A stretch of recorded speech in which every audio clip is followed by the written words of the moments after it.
Hey guys, it's Jan. Welcome back. So, I have a small haul, and at the end of this, I'm doing a lip combo. Just adjusting my tripod to make sure it doesn't fall down on you.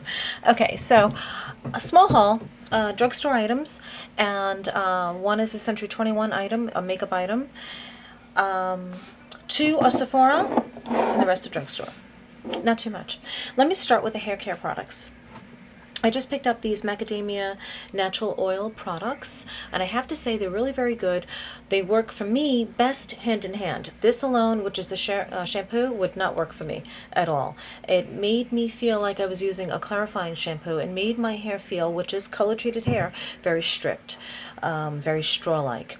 I didn't really care for it, but I had bought them together and obviously was going to follow up with this, which is not a conditioner you rinse out in the shower. It's a leave-in conditioner, nourishing leave-in cream. And this brought this up to snuff, up to my standards, because I think this alone, like I said, wouldn't have worked for me. It's color safe, sulfate free, and paraben free, and I find that unfortunately with a lot of these natural products that for color treated hair, at least for myself, it makes it feel very, very stripped. Like I said, I'm used to using salon products. So I go to the salon or I go to a beauty supply store and I'll buy salon grade products, which usually are not. I mean, it's new coming. It's new now with all the organics and natural hair care products and the sulfate-free products and the paraben-free products. It's relatively new within the last, I'm going to say, 5 years. Prior to that, I've always used salon-grade products or drugstore products that I would have found in my salon. So a good product. If your hair may be not color-treated, it may be fantastic for it. But for me, I find that it does strip it a little bit. But if you felt you had a lot of buildup in your hair, whether you color treat it or whether you don't, you just use maybe a lot of serums or a lot of masks and whatnot, and you feel like you have a buildup, this I think would be a really good product for you to try. Price-wise, this was probably about $24, I want to say.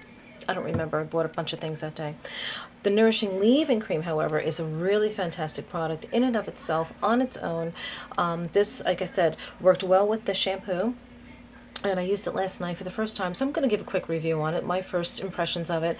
I used it again this morning on my dry hair just to, kind of smooth away any kind of flyaways and kind of give it that smooth appearance, because my keratin is out of my hair now and it's a little bit more poofier, and it's still, humid in New York, and this did a brilliant job. So I absolutely love this. I think it's really worth the money.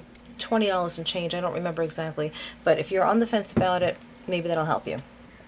So, two good products there.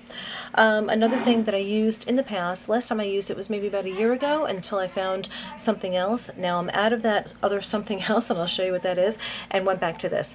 And it's the Pond's Cold Cream Cleanser. But this isn't necessarily more for my face. I use it for my eyes. Like today, I did a tutorial, and it's a very heavy eye look. I'm realizing I'm cutting off half my head there. It was a heavy eye look, or maybe heavy for some, not really for me, but it's still got a lot of product on, and I don't like to tug my eyes at all if I can help it. So I put this on a wet washcloth, or just put it directly on my eyes, and take a wet, warm washcloth that's, really saturated, lay it on my eyes, let it seep in for a minute, and then just blend it away, or wipe it away rather, and this stuff is brilliant. So this is the Cold Cream Cleanser, Moisturizing Deep Cleanser, and Makeup Remover, and I highly recommend it. It's one of those, like, people talk about the Dove soap for their face and how great it is, and all those products that we, or maybe our moms used, they're still out there, like the Coty Air Spun Powder. It's a brilliant product. It's still fabulous. This, I'm going to say, is in that league. Really great, affordable, accessible drugstore product. But for me, for somebody who wears a lot of heavy eye makeup, it's never let me down. So I really love that. So that's that. Two nail polishes. This is from the drugstore. A Revlon color. I love Revlon. Number 640 in Fearless. Very pretty. It looks a little bit more orange. It's not quite as orange as it's coming up like there. It's really not quite that orange. It's got a little bit more of a red tinge to it. Really very pretty. Probably doesn't look any different from half the other red nail polishes I have here, but I liked it when I saw it. So it's Revlon 640 Fearless. Lip combo is last, because you can see I have nothing on my lips right now. I went to Sephora when I went to Century 21 the other day. In Century 21, I could not get to the close. There were so many people there. It was like 3 or 4 people deep, and they're renovating it. So on the floor that I like to shop on, I was kind of like out of my element. So between the frustration of not being able to get to the close and the renovations, I just kind of walked away saying, I'll come back. Not a big deal. I went downstairs, looked at the jewelry. Nothing really thrilled me there. I get a lot of my jewelry from there. Went to the juniors floor and the children's section. Again, so deep with people in there that their clearance is going on, then that's why. Made my way to the makeup counter, which I knew I was going to anyway, and something in my eye.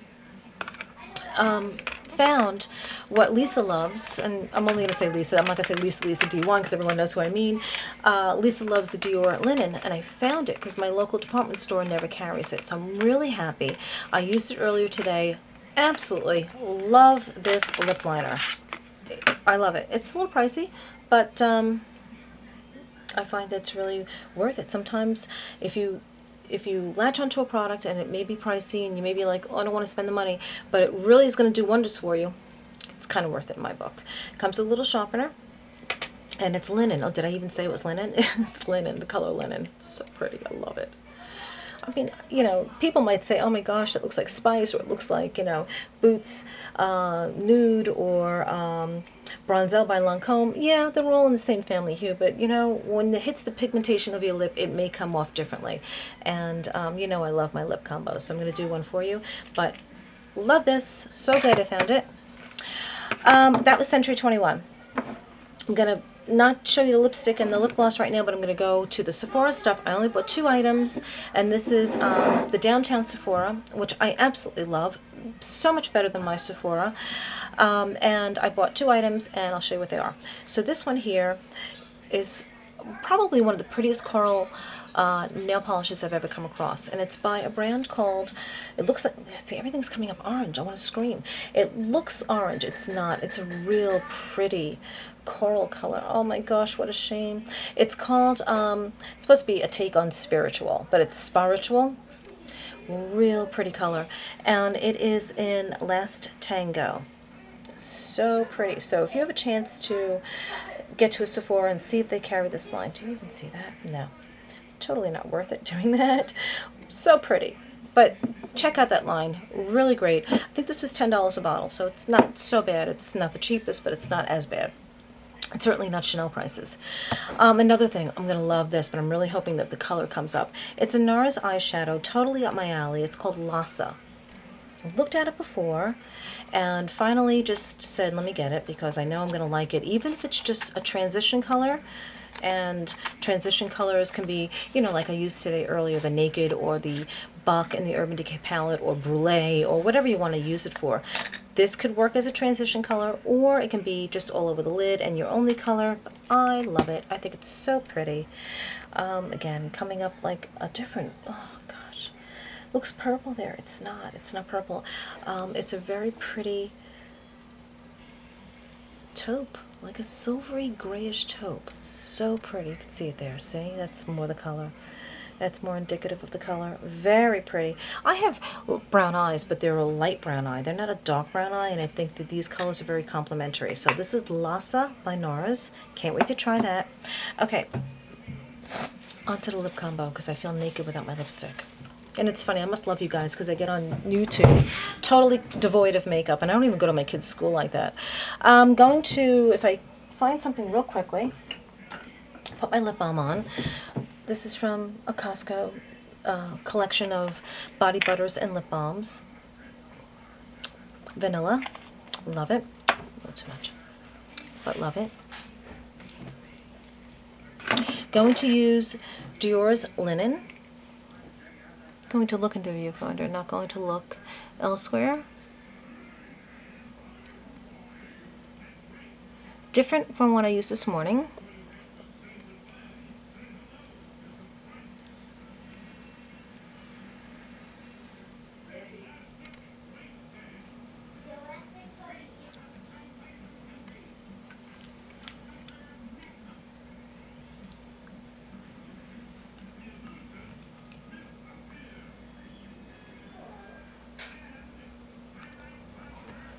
A really great color.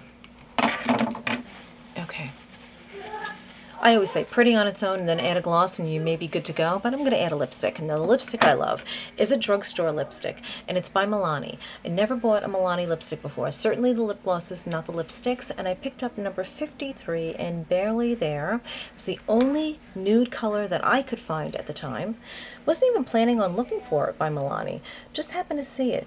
Really pretty. I know it looks like every other lip color that I have that's nude, or maybe that you guys may have, but worth investing in. I think it was only, I don't know, $7 or $8 maybe. But look at it, it's got a real pretty pinkish lilac kind of undertone. I think it's so pretty. So I'm going to put that on right now.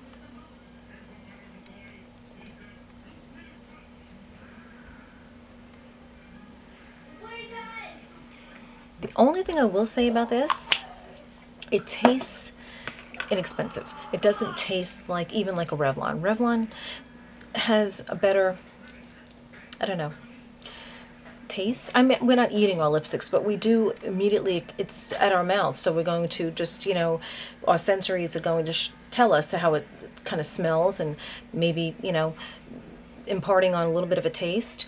It feels fine. I think the payoff is great. I wore it before.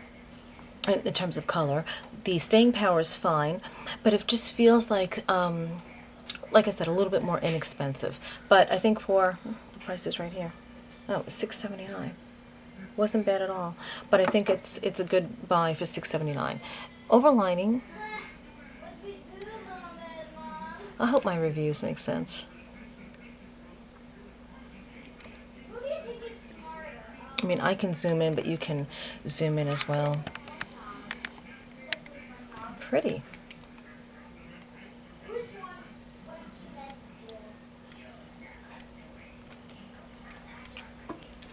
I'm sorry, my hand was just right there in the front. So, very pretty color. I'm going to top it off with a new lip gloss I just picked up by Revlon, 002 in Crystal Lilac, I believe. It's so small, but 002. And I'll swatch this, and I'll put it on as well, right next to the lipstick. No, I'm not going to do it next to the lipstick. That's where the eyeshadow was. I'm putting it right next to the lip liner, so you can see that. Very pretty. Goes really well with the lipstick, but I think it works really great with the lip liner too.